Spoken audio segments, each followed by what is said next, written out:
18ویں صدی اپنی آخری سانسیں لے رہی تھی۔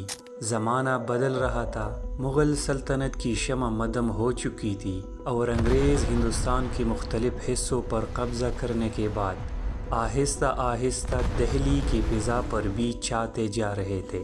نئی صدی کے آغاز میں ابھی 2 برس باقی تھے کہ آگرہ میں عبداللہ بیگ کے گھر 1797 میں ایک بچہ پیدا ہوا۔ وہ بچہ گویا چاند کا ٹکڑا تھا، حسین و دلکش چہرہ، گھنے سیاہ اور لمبے بال، لمبی پلکیں، کشادہ پیشانی اور بڑی بڑی روشن آنکھیں، جسمانی لحاظ سے بھی خاصا توانا۔ والدین اور نانا نے باہمی مشورے سے اس کا نام اسداللہ بیگ خان رکھا۔ پوچھتے ہیں وہ کہ غالب کون ہے، کوئی بتلاؤ کہ ہم بتلائے کیا۔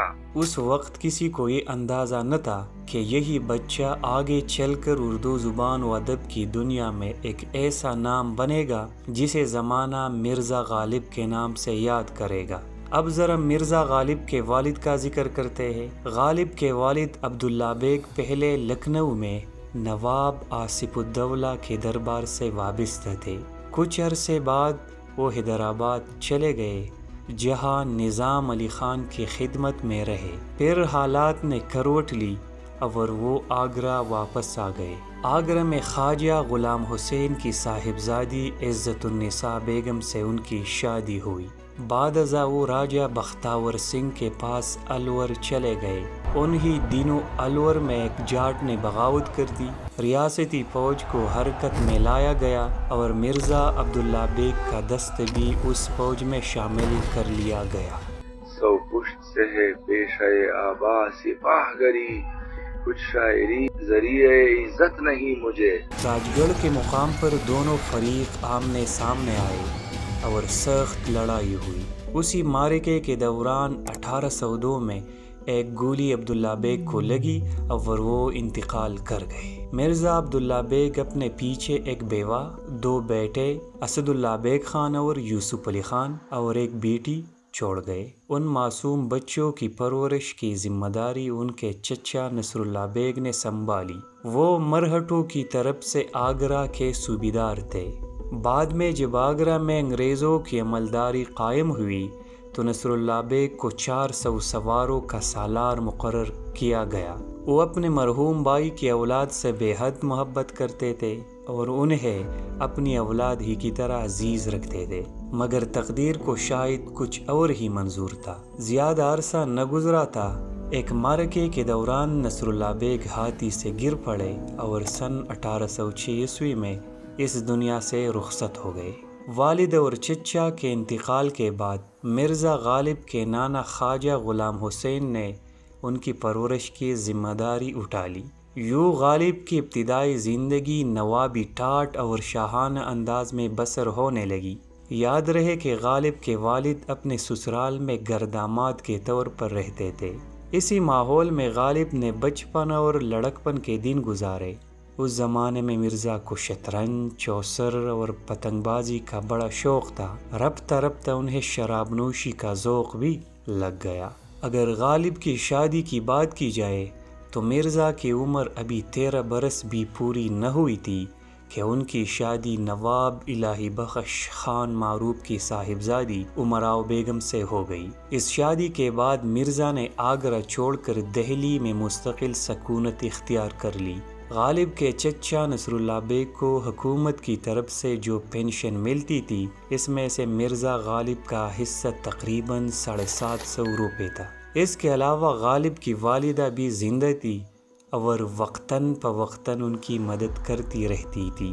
جہاں تک مرزا غالب کی شاعری کا تعلق ہے تو انہوں نے شاعری کا آغاز تقریباً 13 برس کی عمر میں کر دیا تھا۔ ابتدا میں ان کی زیادہ توجہ اردو شاعری کی طرف رہی، مگر فارسی شاعر بے دل کے رنگ میں انہوں نے تقریباً 2000 اشعار پر مشتمل ایک دیوان بھی ترتیب دے دیا تھا۔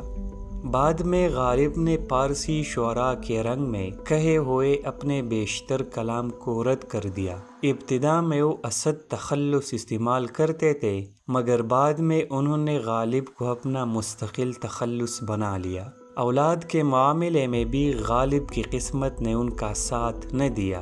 ان کے ہاں 7 بچے پیدا ہوئے مگر کوئی بھی 15 ماہ سے زیادہ زندہ نہ رہ سکا۔ اس کے بعد انہوں نے اپنی بیگم کے بھانجے زین العابدین عارف کو بیٹے کی طرح اپنا لیا، مگر بدقسمتی سے وہ بھی جوانی ہی میں وفات پا گئے۔ جاتے ہوئے کہتے ہو قیامت کو ملیں گے، کیا خوب قیامت کا ہے گویا کوئی دن اور۔ اگر غالب کی اسیری کا ذکر کیا جائے تو معلوم ہوتا ہے کہ وہ شطرنج اور جوا کھیلنے کے بھی شوقین تھے۔ اسی دوران شہر میں ایک نیا کوتوال آیا جو مرزا کا سخت مخالف تھا۔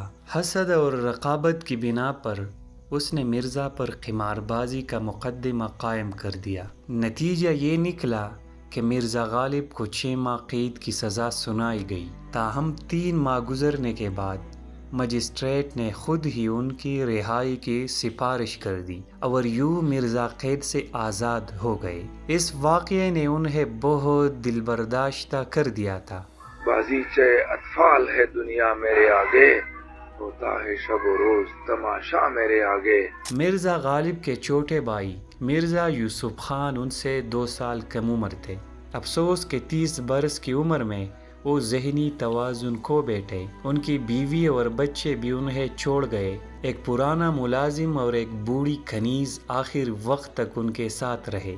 سن 1857 میں وہ نہایت قسم پرسی کے عالم میں وفات پا گئے۔ یوں دیکھا جائے تو غالب کی زندگی غموں سے بھری ہوئی تھی۔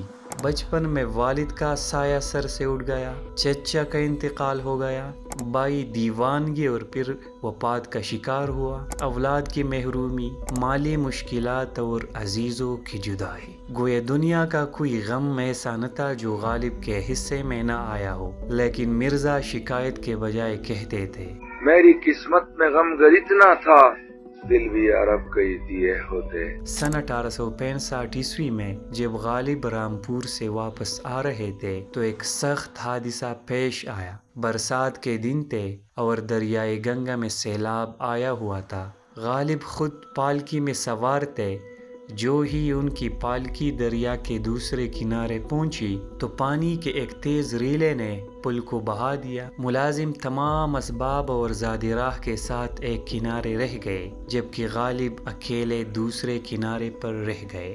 وہ گرتے پڑتے بڑے مشکل سے مراد آباد کے ایک سرائے تک پہنچے جہاں انہیں بھوکے پیاسے ایک کمرے میں رات گزارنی پڑی۔ اس واقعے کے بعد وہ مسلسل علیل رہنے لگے۔ زندگی کے آخری ایام تک غالب کے شعر و ادب سے دلچسپی برقرار رہی۔ خط لکھنے اور لکھوانے کا سلسلہ